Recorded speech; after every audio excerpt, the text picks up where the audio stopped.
Hello everyone, कैसे हो आप सभी। उम्मीद करती हूँ आप सब अच्छे होंगे और बढ़िया अपनी पढ़ाई वढ़ाई में लगे होंगे।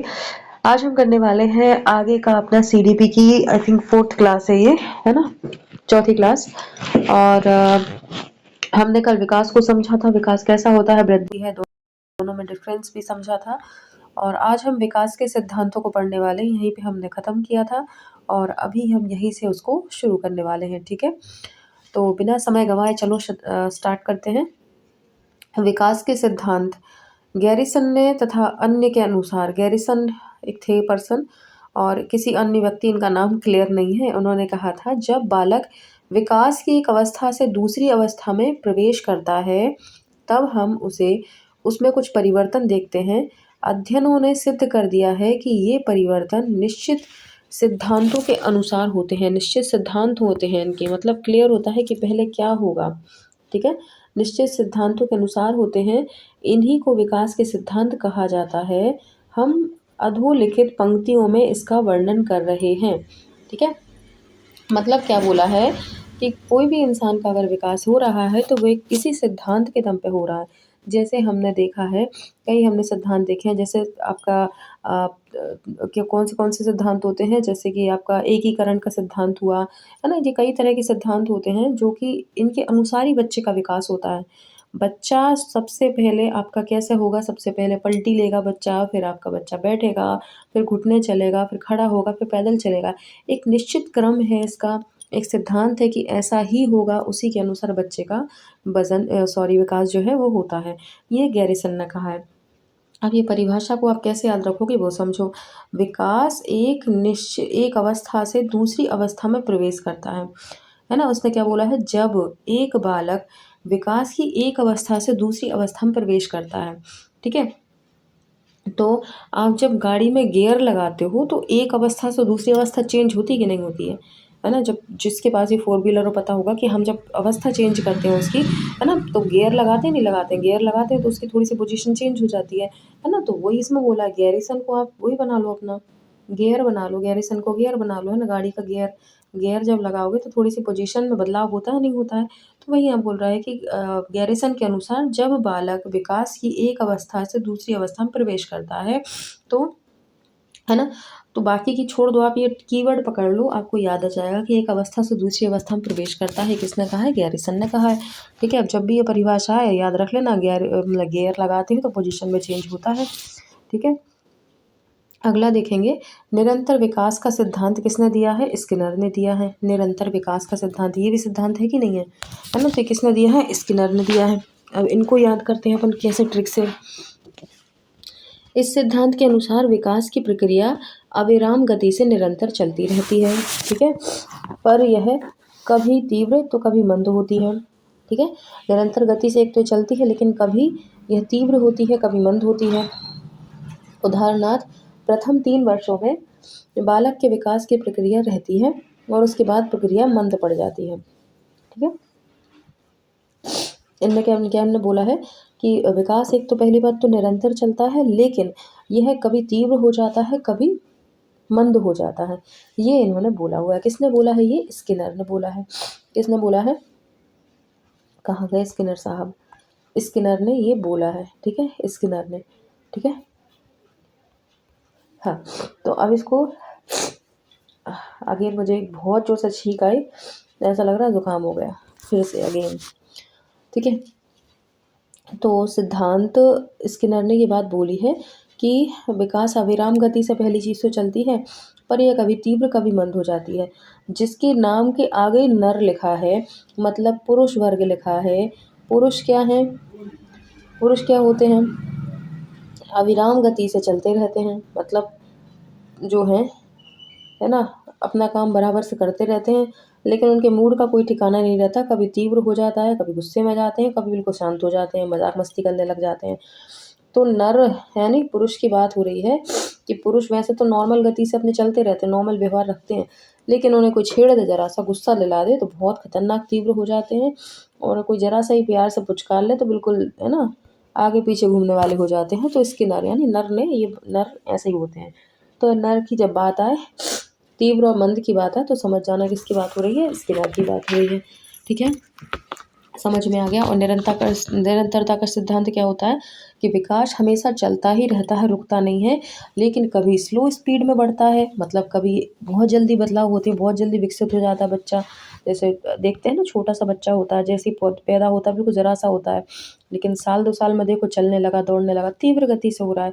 वहीं 3-4 साल में बच्चे का विकास स्लो हो जाता है ना, धीरे बढ़ता है। फिर किशोरावस्था में एकदम से फिर से बहुत तेज़ी में बदलाव होते हैं, है ना। जो बच्चा 10, 11, 12 साल में छोटा सा दिखता है, अचानक से 13, 14 साल का होते ही एकदम बहुत आपसे लंबा हो जाता है ना, मसल्स वसल वगैरह बन जाते हैं उसके।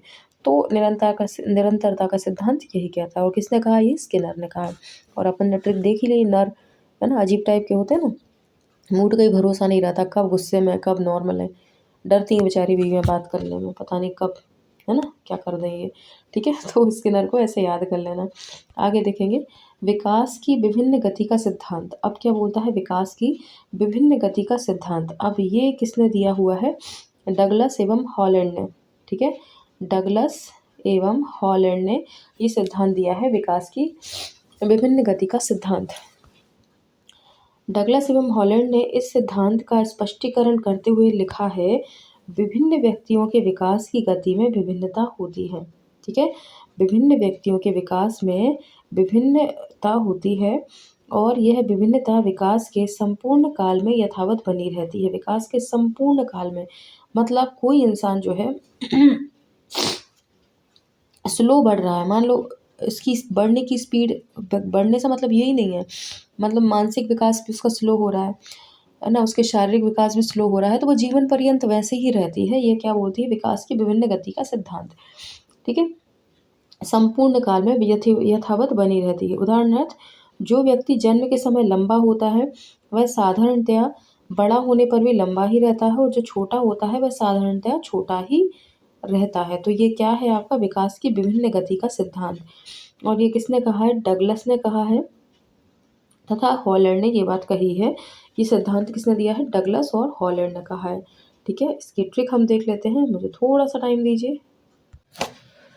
तो देखो, इसकी हमने ट्रिक ऐसी बनाई है कि देखो, विकास की विभिन्न गति का सिद्धांत, गति की बात हो रही है यानी चलने की बात हो रही है ना, तो कोई इंसान डग डग डग डग चल के जल्दी जल्दी आगे निकल जाता है, और कोई क्या है, हाले हाले चलता है, हौले हौले।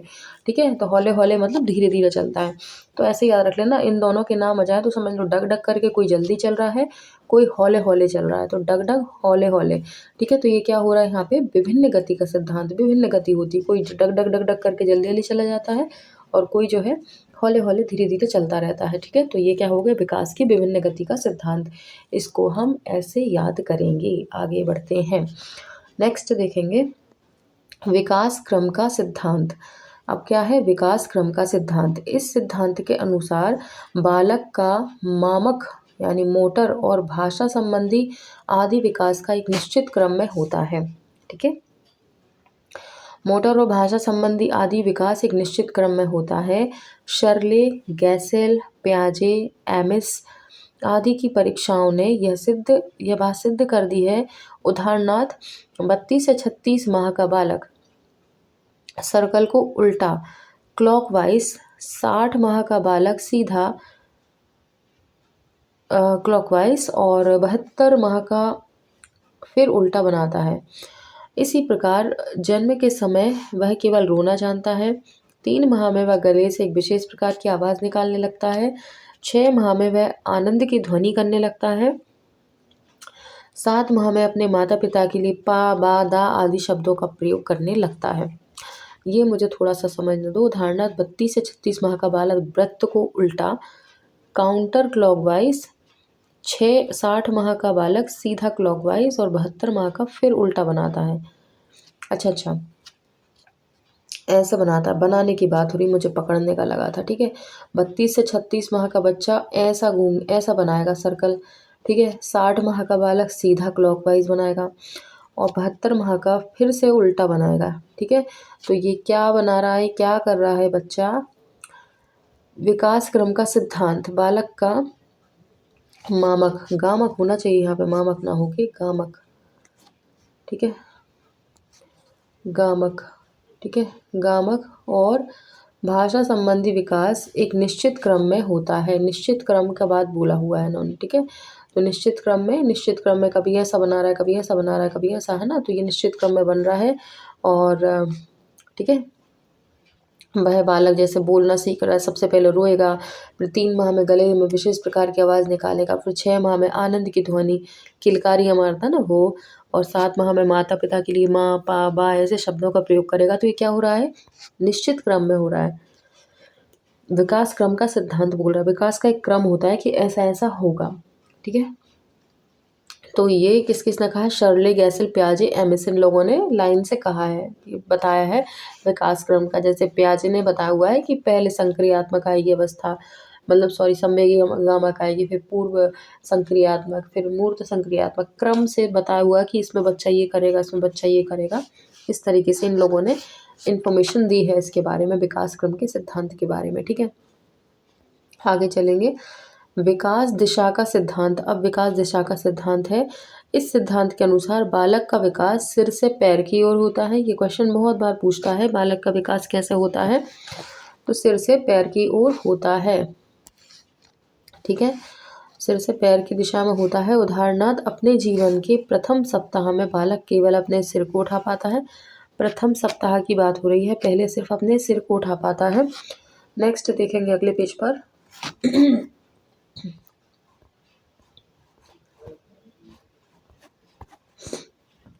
3 माह में वह अपने नेत्रों पर गति नियंत्रण करना सीख जाता है। अच्छा, एकदम छोटा बेबी जब होता है ना, जब पैदा होता है, तो आप जब उसको कोई चीज़ दिखाते हो एकदम बहुत बड़ी बड़ी आंखें खोलता है, बहुत, कि वो नियंत्रण नहीं रख पाता है, कि वो समझ नहीं पाता है कि नॉर्मल देखूंगा तब भी मैं देख ही लूँगा, लेकिन बहुत बड़ी बड़ी आंखें खोल खोल के देखता है कि मुझे क्या क्या है ये, मतलब उसका आंखों पर नियंत्रण नहीं होता है अपना। लेकिन 3 माह में फिर वो नियंत्रण करना सीख जाता है, नॉर्मल देखता है फिर वो। ठीक है, फिर 6 माह में वह अपने हाथों की गतियों पर नियंत्रण प्राप्त कर लेता है। 9 माह में सहारा लेकर, अच्छा ये बता रहे हैं ना आपको, ये जो है ये भी क्वेश्चन में पूछते हैं कि एक बालक अपने नेत्रों पर नियंत्रण कितने माह में कर लेता है ना, हाथों पर गतियों पर कितने दिनों में, कितने में उम्र में सहारा लेकर बैठता है ना, इस तरीके से पूछते हैं। तो जैसे 3 माह में अपने नेत्रों पर नियंत्रण कर लिया, है ना, और अपन ने पिछले पेज में क्या पढ़ा था, प्रथम सप्ताह में क्या करता है, वो अपने सिर को उठाना सीख लेता है। 3 माह में नेत्रों पे नियंत्रण कर लेता है, 6 माह में अपने हाथों की गतियों पे अधिकार कर लेता है, 9 माह में सहारा लेकर बैठने लगता है। भगवान जाने कौन जमाने की बात कर रहे हैं, 9 माह में सहारा लेकर नहीं बैठना। अब तो आजकल बच्चे खड़े हो जाते हैं, भैया हमारा बच्चा तो कितने 11 महीने में चलने ही लगा था, है ना। यहाँ पे 12 माह में स्वयं बैठने लगता है और घसट कर चलने लगता है, पता नहीं कौन से ज़माने की बातें हो रही हैं। ठीक है, 12 माह में, मतलब ये बोल रहे हैं 9 महीने में सहारा लेके बैठता है और 12 महीने में स्वयं बैठने लगता है और घिसट कर चलने लगता है। ठीक है, 1 वर्ष हो जाने पर उसे अपने पैरों पर नियंत्रण हो जाता है। 1 वर्ष का हो जाने पर उसे अपने पैरों पर नियंत्रण हो जाता है और वह खड़ा होने लगता है। इसी प्रकार से जो शिशु अपने जन्म के प्रथम सप्ताह में केवल अपने सिर को उठा पाता था, अब वह 1 वर्ष बाद खड़ा और 18 महीने बाद चलने लगता है ना, ये बोल रहा है ये। तो ये इस हिसाब से, ठीक है। अब आगे देखते हैं मस्तकाधोमुखी क्रम या सेफेलोकॉडल सिद्धांत। ठीक है, सेफेलोकॉडल सिद्धांत यानी वो शरोद क्या बोलते हैं इसको, मस्तकाधोमुखी, है ना, मस्तिष्क से शुरू जो है। इस सिद्धांत के अनुसार विकास का प्रारंभ शीर्ष से होकर पैर की ओर बढ़ता है, जिसे सर से पैर की ओर विकास के सिद्धांत भी कहते हैं। इसका अर्थ यह भी है कि पहले सिर का विकास होता है, बाद में शरीर के नीचे के अंगों का विकास होता है। ठीक है, निकट से दूर का सिद्धांत या प्रोगिमोडिस्टल थ्योरी, इस सिद्धांत के अनुसार विकास मध्य से बाहर की ओर या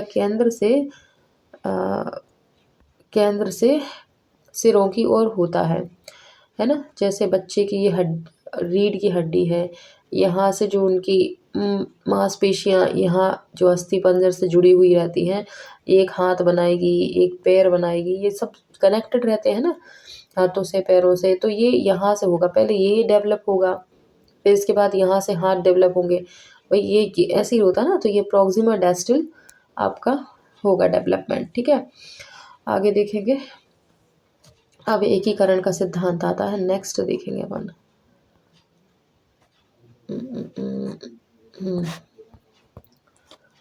एकीकरण का सिद्धांत ये क्या बोल रहा है? इस सिद्धांत के अनुसार बालक पहले संपूर्ण अंग को और फिर अंग के एक भाग को चलाना सीखता है। अंग के भागों को, पहले संपूर्ण अंगों को, फिर क्या बोलता है, एक मिनट, पेन कहाँ गया, देखो। इस सिद्धांत के अनुसार बालक पहले संपूर्ण अंग को और फिर अंग के भागों को चलाना सीखता है। इसके बाद वह उन भागों में एकीकरण करना सीखता है। उदाहरणार्थ, वह पहले पूरे हाथ को, फिर उंगलियों को और फिर हाथ और उंगलियों दोनों को एक साथ चलाना सीखता है।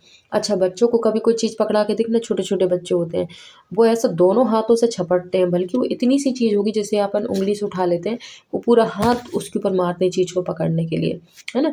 फिर क्या होता है, जैसे जैसे बच्चा बड़ा होता है फिर वो उंगलियों के सहारे से उस चीज़ को उठाएगा, और जब वो और अच्छा बड़ा हो जाएगा तो दोनों से वो आज इजीली उठा सकता है। जैसे हम कोई भी चीज़ उठाने के लिए अपने हाथ और उंगली दोनों को मूव कर सकते हैं, ऐसे ही फिर बच्चा धीरे धीरे करने लग जाता है। ठीक है, तो ये क्या कहलाता है? एकीकरण का सिद्धांत।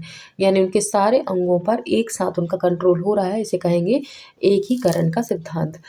आगे देखेंगे, परस्पर संबंध का सिद्धांत। अब ये क्या बोल रहा है? इस सिद्धांत के अनुसार बालक के शारीरिक, मानसिक, संवेगात्मक आदि पहलुओं के विकास में परस्पर संबंध होता है। ठीक है, क्या बोल रहा है ये? देखो,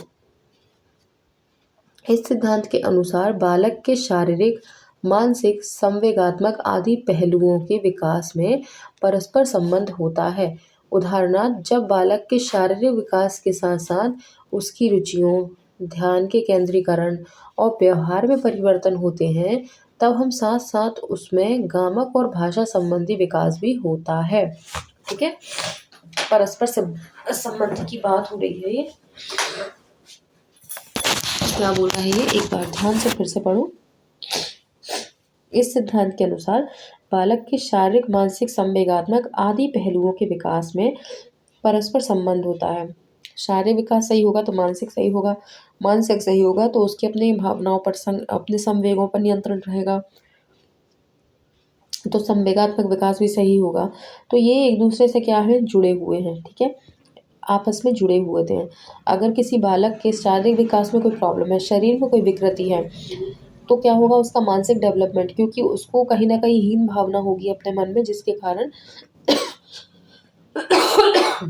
सॉरी, शारीरिक विकास में अगर प्रॉब्लम है तो मानसिक विकास में कहीं ना कहीं हीन भावना रहती है, मानसिक विकास उतना प्रॉपर नहीं हो पाता, और वहीं उसके संवेगों पे भी असर पड़ता है। बच्चा चिड़चिड़ा हो जाता है कि मैं ही ऐसा क्यों हूँ, क्या दिक्कत है। तो सारे विकास के जो चरण हैं, मतलब हर चीज़ एक दूसरे से कनेक्टेड है। इसे क्या बोलते हैं? परस्पर संबंध का सिद्धांत कहा जाता है। ठीक है, आगे देखेंगे, वैयक्तिक भिन्नताओं का सिद्धांत। अब ये क्या बोल रहा है? इस सिद्धांत के अनुसार प्रत्येक बालक और बालिका के विकास का अपना स्वयं का स्वरूप होता है। इस स्वरूप में वैयक्तिक भिन्नताएं पाई जाती हैं। ठीक है, हर बच्चा यूनिक होता है, हर इंसान में अपनी एक खूबी होती है, इसे वैयक्तिक भिन्नता कहा जाता है। एक ही आयु के दो बालकों, दो बालिकाओं या बालक एवं बालिका के शारीरिक, मानसिक, सामाजिक आदि विकास में वैयक्तिक भिन्नता की उपस्थिति स्पष्ट रूप से गोचर होती है। एक बच्चा है, सेम एज का है, लेकिन एक बच्चे का शारीरिक विकास थोड़ा अलग हो सकता है, दूसरे बच्चे का डिफरेंट हो सकता है। हो सकता है एक मोटा हो, एक पतला हो, एक लंबा हो, एक नाटा हो। वहीं आपके मानसिक विकास की हो सकता है, किसी बच्चे को बहुत जल्दी समझ में आती है चीज़ें, किसी बच्चे को कम आती है। कोई बच्चा क्रिएटिव है तो कोई बच्चा नहीं है क्रिएटिव, भाई उसकी मैथ अच्छी है, वो नहीं है क्रिएटिव बाकी चीज़ों में, है ना। किसी बच्चे को जल्दी गुस्सा आ जाता है, किसी को देर से आता है, किसी को मतलब हर इंसान को अलग अलग पसंद रहती है, अलग अलग चीज़ें होती हैं। तो ये क्या कहलाता है? व्यक्तिगत भिन्नताओं का सिद्धांत। ठीक है, ये दूर के बच्चों में क्यों जाना, आपस में भाई बहन में ही समानता होती है क्या? कई बच्चों में डिफरेंट होता है। हमारे बच्चे खुद के, मैं पर्सनल बोल रही हूँ, एक बच्चे को हमारी मीठा पसंद है, एक को नमकीन पसंद है। अगर टिफ़िन मीठा रख दिया तो एक बच्चा तो गुस्सा होगा, नमकीन रख दिया तो एक गुस्सा होगा, मीठा रख दिया तो दोनों को अलग अलग टिफ़िन्स बनाने पड़ते हैं। होती है, व्यक्तिक भिन्नता है भाई, पसंद अलग है, चीज़ अलग है, सब कुछ अलग है ना। तो आप सेम भाई बहन को भी नहीं बोल सकते ये एक जैसे होते हैं, अलग अलग होता है, पसंद अलग है, रुचि अलग है, व्यवहार अलग है, सब कुछ अलग है ना। तो ये हो जाता है उसमें व्यक्तिक भिन्नता, इसी को बोलते हैं। आगे है समान प्रतिमान का सिद्धांत।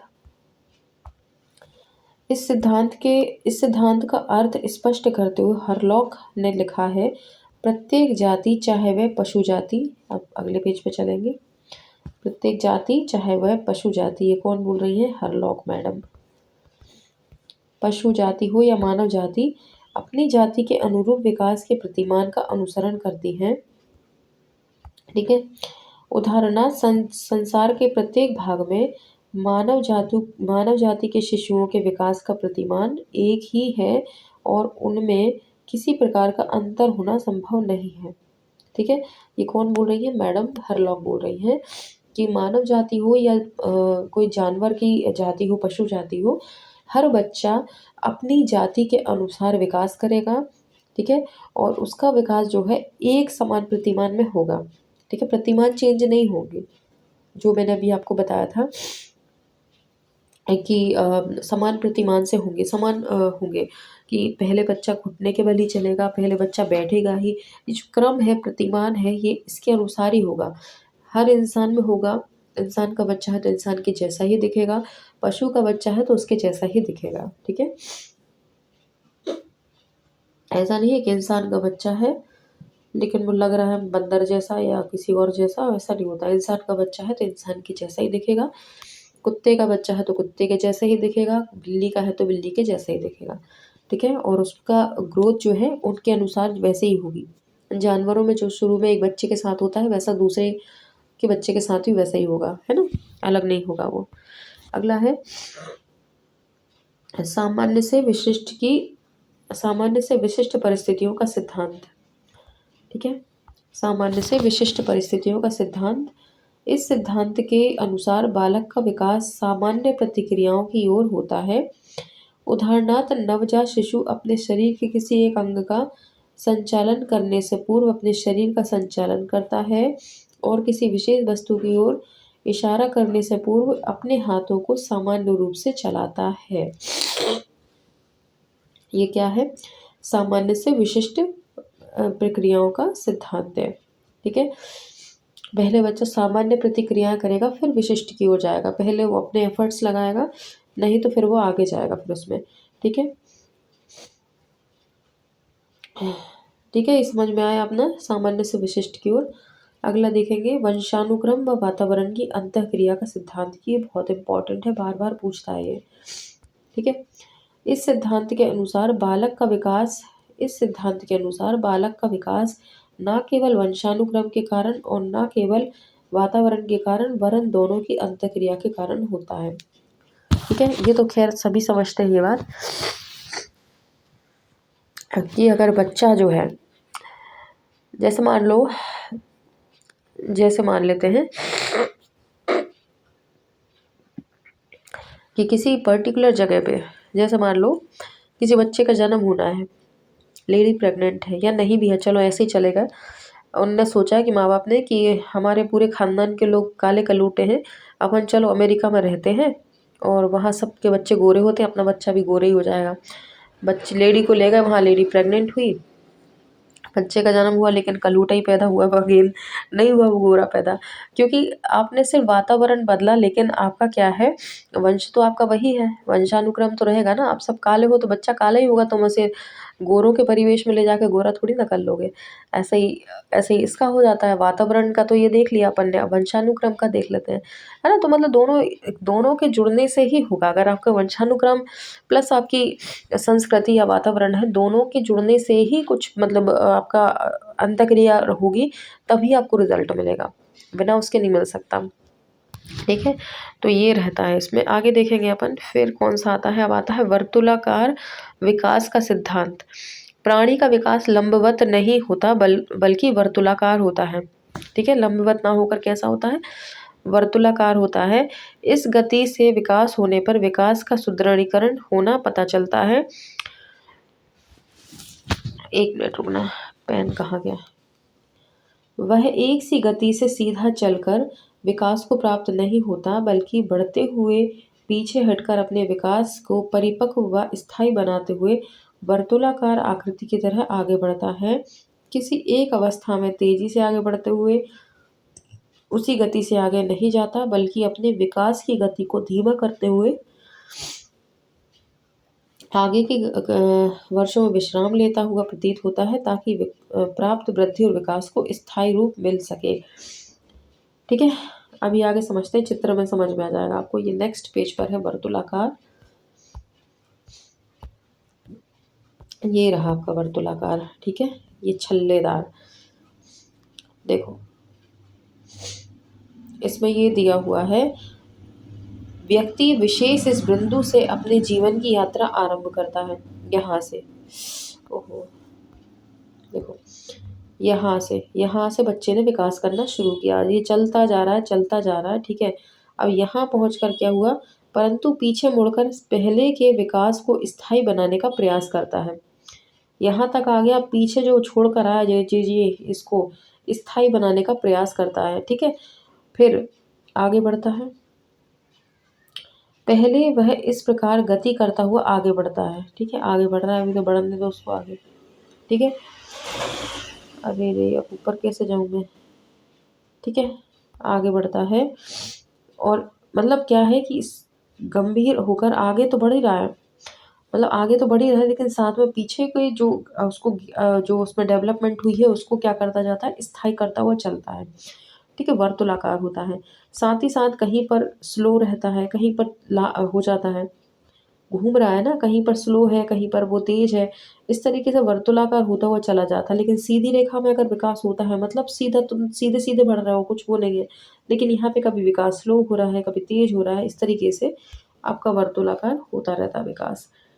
अगला है, विकास के सहसंबंध होते हैं।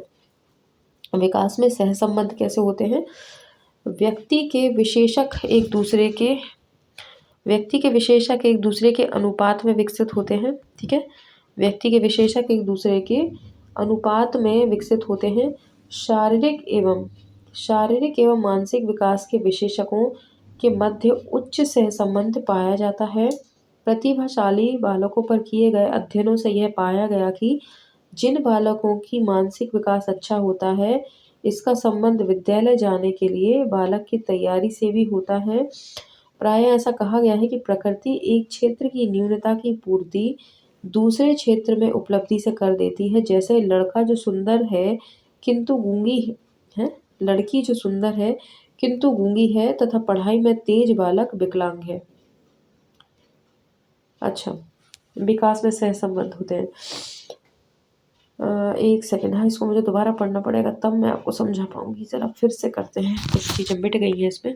देखो, व्यक्ति के विशेषक एक दूसरे से अनुपात में विकसित होते हैं। ठीक है, व्यक्ति के विशेषक, विशेषताएं कह लो, एक दूसरे के अनुपात में विकसित होते हैं। शारीरिक एवं मानसिक विकास के विशेषकों के मध्य उच्च सहसंबंध पाया जाता है। ठीक है, शारीरिक एवं मानसिक विकास के विशेषकों के बीच में उच्च सहसंबंध पाया जाता है। प्रतिभाशाली बालकों पर किए गए अध्ययनों में यह पाया गया कि जिन बालकों का मानसिक विकास अच्छा होता है, उन बालकों का मानसिक विकास अच्छा होता है, इसका संबंध विद्यालय जाने के लिए बालक की तैयारी से भी होता है। इसका संबंध क्या होता है, विद्यालय जाने के लिए बालक की तैयारी से भी होता है। प्रायः ऐसा कहा जाता है कि प्रकृति एक क्षेत्र की न्यूनता की पूर्ति दूसरे क्षेत्र की उपलब्धि से कर देती है। इसका ऐसा कहा जाता है, देखो अपन लोग होते हैं ना कि अपन नॉर्मल बोलचाल में बोलते हैं ना कि भगवान एक हाथ से लेता है तो दूसरे हाथ से देता भी है, ऐसा बोला जाता है ना। जैसे मान लो किसी बच्चे में सब कुछ ठीक है, अच्छे बड़े घर में पैदा हुआ है ना, और सब कुछ है उसके पास, लेकिन उसमें कुछ कमी दे देता है, कोई बीमारी दे दी, कोई परेशानी दे दी, तो मतलब उसको सब कुछ दिया तो कहीं ना कहीं उसको कमी कर दी है ना, कुछ बीमारी दे दी, कुछ ऐसे रोग दे दिया जो पैसों से ठीक नहीं हो सकता। इसके अपोजिट कोई बहुत गरीब परिवार में बच्चा है, जैसे इसमें बोला गया है, लड़की है बहुत सुंदर है, लड़की है जो बहुत सुंदर है किंतु गूंगी है तथा पढ़ाई में तेज बालक विकलांग है। मतलब लड़की को सुंदरता दे दी तो उससे उसे गूंगा बना दिया है ना। और इसके अलावा लड़का पढ़ाई में तेज है लेकिन बालक विकलांग है। तो इसमें यही है कि सहसंबंध होते हैं, मतलब कहीं ना कहीं प्रकृति क्या करती है, बैलेंस करती है चीज़ों को, है ना। अब जैसे किसी को सुख समृद्धि दे दी, घर में बहुत खुशियाँ सब कुछ है लेकिन घर में गरीबी है, वहीं अपोजिट घर में बहुत पैसा है सब कुछ है लेकिन मानसिक शांति नहीं है। तो ये प्रकृति मैनेज करती है चीज़ों को। तो इसमें ये बताया गया विकास में सहसंबंध होते हैं, इसका ये इसमें डिस्क्राइब किया गया है। ठीक है, इसके बाद आगे देखेंगे।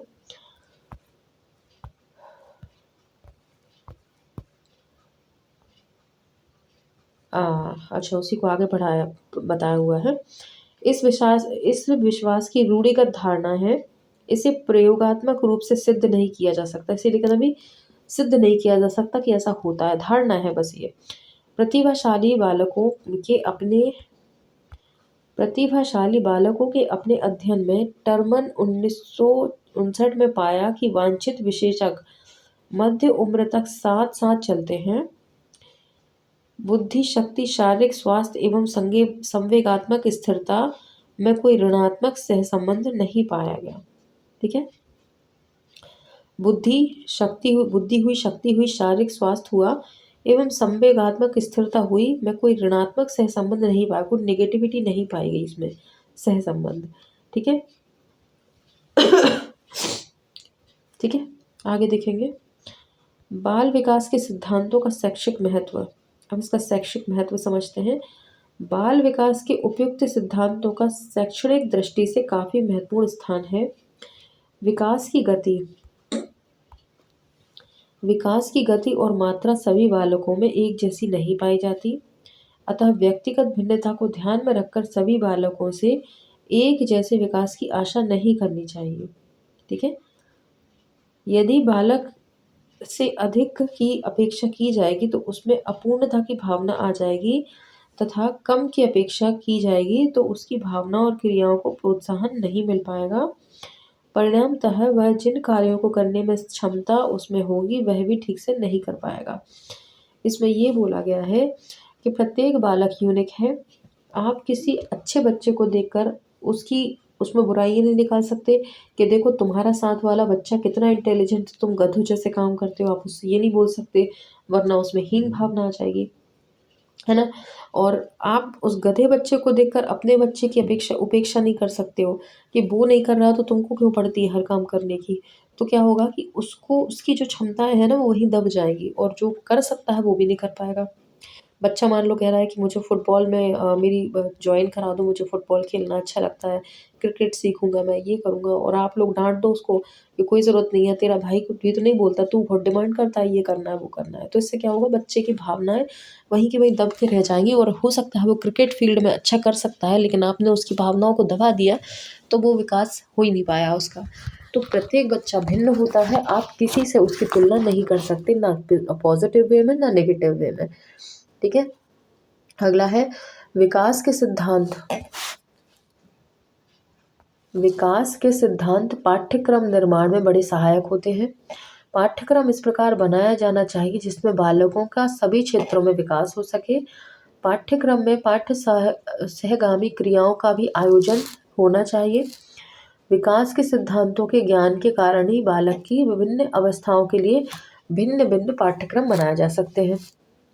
बालकों के विकास के सिद्धांतों के ज्ञान के कारण ही बालकों की विभिन्न अवस्थाओं के लिए भिन्न भिन्न पाठ्यक्रम बनाए जा सकते हैं।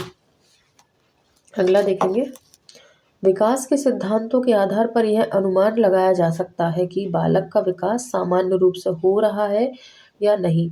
इस अनुमान से उनके विकास के लिए उचित शिक्षा की व्यवस्था तथा सहयोग दिया जा सकता है। ठीक है, माता पिता अध्यापक बालकों के विकास की दिशाओं माता पिता अध्यापक तथा बालकों के विकास की दिशाओं को ध्यान में रखकर उसे शारीरिक और मानसिक विकास के लिए उपयुक्त वातावरण एवं साधन उपलब्ध करा सकते हैं। ठीक है, इसमें समझाने वाली कोई चीज़ें ही वही बातें चल रही हैं यहाँ पे। विकास की अंतः संबद्धता ज्ञान को अंतः संबंधित तरीके से प्रस्तुत करने का संकेत देती है। ठीक है। विकास की अंतः संबद्धता ज्ञान को अंतः संबंधित तरीके से प्रस्तुत करने का संकेत देती है। अतः ऐसा अंतः संबंधित ज्ञान प्रयोगात्मक भी होना चाहिए, अर्थात जो कुछ सिखाया उसको व्यवहारिक रूप से करने की शिक्षा भी दी जानी चाहिए। मौखिक रूप से ना कम, मतलब मौखिक रूप से तो बताओ ही, साथ में प्रैक्टिकल रूप से बताओगे तो बच्चे को बेहतर समझ में आएगा। ठीक है, अगला देखेंगे नेक्स्ट।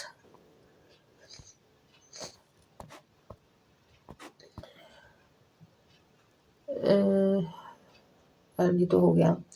विकास किस प्रकार का होता है, ये देखो, विकास किस प्रकार का होता है, इसके ज्ञान से अभिभावक व अध्यापक यह निर्धारित कर सकेंगे कि बालक के विकास के लिए कब अधिक और कब कम प्रयत्न किए जाएं। इस प्रकार का ज्ञान बालक के विकास के लिए उपयुक्त वातावरण तैयार करने में सहायता देता है। जैसे जब शिशु चलना आरंभ कर देता है तब उसे चलने के अभ्यास के लिए पूर्ण अवसर, उपयुक्त वातावरण, उपयुक्त सामग्री प्रदान करनी चाहिए, है ना। उचित वातावरण के अभाव में या ध्यान न देने की स्थिति में वह देर से चलना आरंभ करता है। विकास की प्रत्येक अवस्थाओं की संभावनाएं और सीमाएं होती हैं। मतलब बच्चे को उचित आप दोगे अवसर, बच्चा चलना प्रारंभ कर रहा है लेकिन माँ बाप ये सोच के उसको गोदी से नहीं उतारते कि गिर जाएगा, लग जाएगी, तो ऐसा तो वो चलना ही नहीं सीखेगा, है ना। इसके अपोजिट कई माँ बाप इतने बेफिक्र हो जाते हैं कि हाँ चल तो रहा है, जाने दो, ध्यान नहीं देते, बच्चा गिर गया, लग गई, तो आपको रोकना भी नहीं है, प्लस मॉनिटरिंग करनी है, तब कहीं जाके बच्चा सही परफॉर्म कर पाता है। ये बात यहाँ पर लागू हो रही है। आगे देखेंगे, वंशानुक्रम तथा वातावरण। वंशानुक्रम तथा वातावरण दोनों मिलकर बालक के विकास के लिए उत्तरदायी हैं, कोई एक नहीं। इनमें से किसी की भी उपेक्षा नहीं की जा सकती।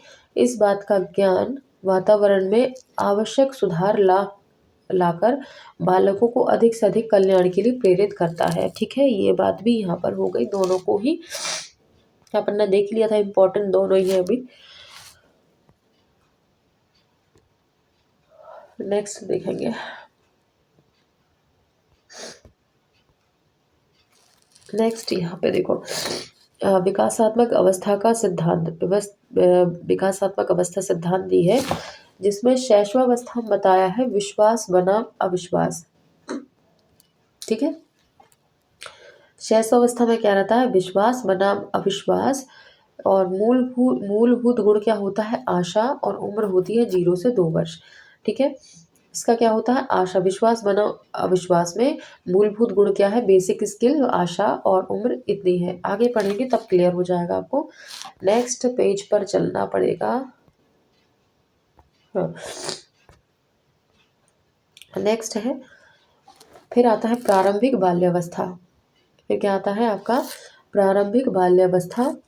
इसमें है स्वतंत्रता बनाम लज्जाशीलता, और मूलभूत गुण क्या है, इच्छा, और 2 से 3 साल इसमें एज रहेगी। इसके बाद आती है खेल अवस्था। इसमें होता है पहल शक्ति बनाम दोषिता, लक्ष्य इसका उद्देश्य है, सॉरी मूलभूत गुण है, और 3 से 5 साल इसकी उम्र है। फिर आती है स्कूल अवस्था। ठीक है, स्कूल अवस्था, इसमें परिश्रम बनाम हीनता, और सामर्थ्यता इसका मूलभूत गुण होगा, उम्र रहेगी 5 से 12 साल। ठीक है, नेक्स्ट आता है किशोरावस्था, और अहम पहचान बना भूमिका संभ्रांति। ठीक है, अहम पहचान, खुद की पहचान बनाम भूमिका संभ्रांति, और निष्ठा इसका मूलभूत गुण है, उम्र है 12 से 18 साल। अभी समझाऊंगे, रुको जरा। इसके बाद आती है तरुण वयस्क अवस्था, घनिष्ठता बनाम विलगन। ठीक है, और मूल भाव क्या है आपका, प्यार है, 18 से 40 साल। मध्य वयस्कावस्था, वयस्कावस्था है भैया, ये वयस्कावस्था, वयस्क। ठीक है, वयस्कावस्था दिया इसमें, वाह बना लो इसको, वाह है ये। ठीक है, वाह से बकरी नहीं, वन। मूल मध्य वयस्कावस्था, और इसमें है जननात्मक बनाम स्थिरता, देख रेख इसमें रहेगा आपका मूलभूत गुण, और 40 से 65 साल। ठीक है, इसके बाद क्या आएगा, परिपक्वता, अहम संपूर्णता बनाम निराश, और बुद्धिमत्ता इसका क्या रहेगा, मूलभूत गुण, और 65+ इसमें एज रहेगी। देखो अब ये बातें कई लोगों के सिर के ऊपर से निकली होंगी, तो वह अपन ने पिछली बार क्या देखा था, पिछले उसमें शैशवावस्था देखा था, है ना। और उसमें क्या था, विश्वास बनाम अविश्वास, और मूलभूत गुण क्या था, आशा थी, उम्र थी 0 से 2 साल। ठीक है, तो उसमें क्या बोला था, विश्वास बनाम अविश्वास। छोटा बच्चा होता देखा होगा, आसानी से किसी की गोद में नहीं जाता, है ना। क्यों नहीं जाता, क्योंकि उसमें अविश्वास, विश्वास और अविश्वास के भाव रहते हैं कि ये हमारे लिए अजनबी है, हमारे लिए कौन हो सकता, खतरा हो सकता, वो नहीं जाता 0 से 2 साल में। विश्वास बनाम अविश्वास। अब आता है आपका प्रारंभिक बाल्यावस्था, जब बच्चा 2 से 3 साल का हो जाता है। ठीक है, छोटा ही हो जाए इस उम्र में बच्चा। उम्र के बच्चे में, अच्छा आपने कभी भी देखा होगा, छोटा बच्चा होता है 2 से 3 साल का, आप उसे पास बुलाओगे, बेटा आपका नाम क्या है, तो बड़ा शर्म आता है, मम्मी की साड़ी के पीछे छुप जाएगा, नहीं बताएगा अपना नाम। तो स्वतंत्रता बनाम लज्जाशीलता। स्वतंत्रता भी चाहता है बच्चा, गोद में बैठना नहीं चाहता, उछल कूद मचाना चाहता है, और उसमें लज्जाशीलता का गुण आ जाता है। यहाँ पे इच्छा इसका मूलभूत गुण हो जाएगा। उम्र 2 से 3 साल। अब आता है खेल अवस्था। खेल अवस्था जिसकी उम्र है आपकी 3 से 5 साल की। ठीक है, उसमें पहल शक्ति बनाम दोषिता।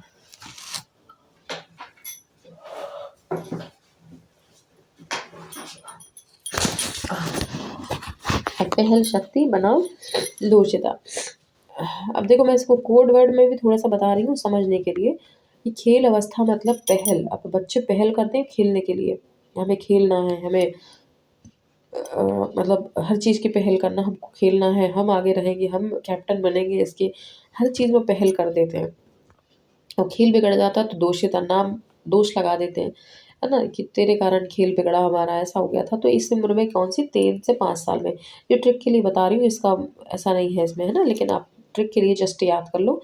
ये खेल में बच्चा क्या करता है, पहल करता है, पहले से हम खेलेंगे, और फिर दोष आ जाता है, खेल बिगड़ा तो दोष लगा दिया। ठीक है, और लक्ष्य होता है इसमें, लक्ष्य होता है क्या, जीतने का। ठीक है, अगला है स्कूल अवस्था। इन सबको मिटा दे जरा है। अब आती है आपकी स्कूल अवस्था। अब स्कूल अवस्था परिश्रम, भाई स्कूल जाएगा तो परिश्रम करना पड़ेगा, खुद को सामर्थ्य बनाना पड़ेगा। उम्र क्या रहेगी, 5 से 12 साल की। ठीक है, स्कूल अवस्था 5 से 12 साल, और इसमें क्या होगा, आपका परिश्रम करना पड़ेगा बच्चे को। इसके बाद किशोरावस्था आती है, और अहम पहचान मतलब खुद की पहचान। किशोरावस्था में बच्चा लगा रहता है ना, हमारी पहचान है, हमारा ये, हमारा वो, है ना, क्योंकि निष्ठा जाग जाती है, बड़ी ईमानदारी जाग जाती है, हम ईमानदार हैं, हम तो ऐसा, हम तो वैसा। तो 12 से 18 साल में ये रहता है आपका किशोरावस्था। इसके बाद तरुण वयस्क अवस्था, भाई घनिष्ठता, घनिष्ठता हो गई भैया उनको, है ना, वनाम विलगन, और मूल भाव क्या है, वो प्यार मोहब्बत ये सब उनकी जाग जाते हैं इस उम्र में, 18 से 40 साल में। ठीक है, तो घनिष्ठता वही है ना, घनिष्ठता, बड़ा घनिष्ठ प्रेम हो जाता है लोगों को। तो ये 18 से 40 साल में। इसके बाद मध्य वयस्क अवस्था आ जाती है, जो जननात्मक बनाम स्थिरता आ जाती है। ठीक है, जननात्मकता, जननात्मकता वही बच्चे पालना, उनको मस्त 40 से 65 के बीच में। स्थिरता जाती, जरा इंसान थम जाता है कि भैया पेरेंट बन गए, जरा थम जाओ, है ना। तो जननात्मकता बनाम स्थिरता कब आ जाती है, मध्य वयस्क अवस्था में, 40 से 65 में। इसके बाद परिपक्वता। अब परिपक्व हो गया इंसान, और अहम संपूर्ण, अब फिर बुढ़ा ही हो जाता, फिर क्या था, अब तो भैया जो है सो ठीक है, अहम संपूर्ण, अब तो हम पूरे कर चुके हैं, हम अपनी पूरी शक्ति लगा चुके हैं, हमारी बस की नहीं है कुछ की भी। ठीक है, ये अहम संपूर्णता बनाम निराश हो कहता, अब तो हम जो है सो ठीक है, संपूर्ण है, अब हमें कुछ नहीं करना। ठीक है, बुद्धिमानी से काम लेते हुए बेचारा एक कुर्सी पकड़ लेता है। तो 65 में आ जाएगा ये। ठीक है, तो समझ में आ गया होगा आई होप, है ना। आगे देखेंगे कि बालक की अवस्थाएं एवं प्रकार। टाइम कितना हो गया, आप एंड कर दें क्या आज इतना ही है। एक सेकंड, अगले पेज में देखें कितना क्या है। मेरे ख्याल से एंड कर देना चाहिए अब, है ना, बहुत ज़्यादा हो जाएगा, नहीं तो हम आगे का कल कंप्लीट करेंगे। आज इतना ही रिवाइज कर लेना एक बार, तो आपको बेहतर समझ में आ जाएगा। ठीक है, जो जो समझा है उसको क्लियर कर लो, ऑलरेडी 44 मिनट की क्लास हो चुकी है और अभी अपन ने ये चैप्टर स्टार्ट करा ना तो आराम से आधा पौना घंटा और लग जाएगा, क्योंकि फिर बीच में क्या है छोड़ नहीं सकते। अभी क्या है नया शुरू हो रहा है, बालक की अवस्थाएं एवं प्रकार है, तो कि हम कल स्टार्ट करेंगे। ठीक है, आज की क्लास में क्या अच्छा लगा, क्या फ़नी लगा, क्या कुछ लगा, आप ज़रूर बताइएगा, शेयर कीजिएगा, कमेंट कीजिएगा।